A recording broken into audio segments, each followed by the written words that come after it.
Donc on est les brasseurs-cueilleurs en Charente-Maritime, à une demi-heure de La Rochelle. Moi je suis Arnaud. Moi je suis Thomas. Et moi je suis Guillaume.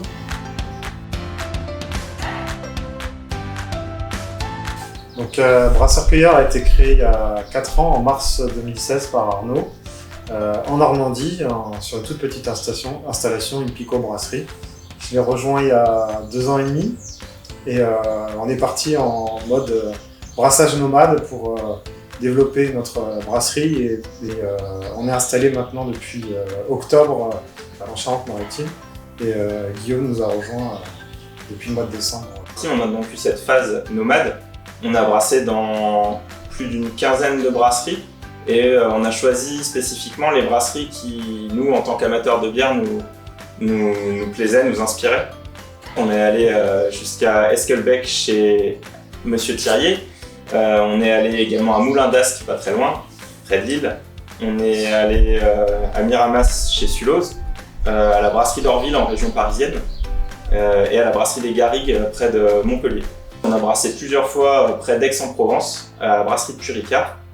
On a également brassé chez Deckendeneu en région parisienne et encore en région parisienne chez Vol Céleste. Après, on a fait tout un tas d'autres collaborations. On est plusieurs fois allé à la brasserie de la Muette en Vendée et en Bretagne, à Rennes, à la brasserie du Vieux-Singe. En Normandie, là où on était avant, on a fait une collaboration avec la brasserie Sport et la brasserie des Deux Amants. La brasserie Caporal avec qui on a été formé à La Rochelle et également issue de cette même formation, la brasserie Galénis en Ariège.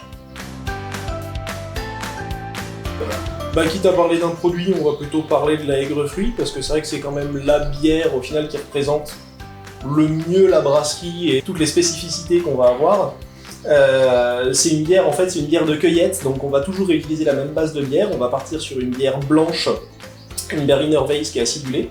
Et en fait, on s'appelle brasseur-cueilleur parce que sur ce brassin-là, en fonction de la saison, sur tous les brassins, on vient utiliser des fruits différents.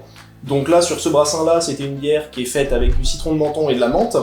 Après, sur le prochain, on va partir avec d'autres fruits de saison. Par exemple, là, on était en train de se renseigner avec les producteurs locaux pour essayer de partir sur une bière avec de la fraise et éventuellement du basilic. Dans le coin de la brasserie, nous, ce qui est quand même assez connu ici, c'est le Marais Poitevin. T'as le Marais Poitevin, la coulée verte. C'est vrai que là-bas, c'est un lieu qui est quand même vachement agréable en été. Tu peux aller faire de la barque, pousser ta barque à la pigouille, et t'es dans un endroit frais, vraiment au milieu de la nature. Ça fait vraiment partie des endroits qui sont agréables ici. Si t'as envie de te changer du bord de mer, c'est quand même pas mal. On aimerait aussi vous conseiller un lieu pour consommer de la bière ou en sélectionner. Il y a un tissu maintenant en France incroyable de conseils dans la bière, des gens aussi passionnés que nous. À Bordeaux par exemple, en cave à bière, on peut vous recommander l'Amiral Bière, qui est quelqu'un qui connaît vraiment très bien les produits français. On peut aussi vous recommander une brasserie du coin où on était avant, donc entre Rouen et Paris, la brasserie des Deux Amants, qui s'est installée un tout petit peu après nous à l'époque, qui est donc à Val-de-Reuil, qui est une brasserie en bio avec beaucoup d'inventivité.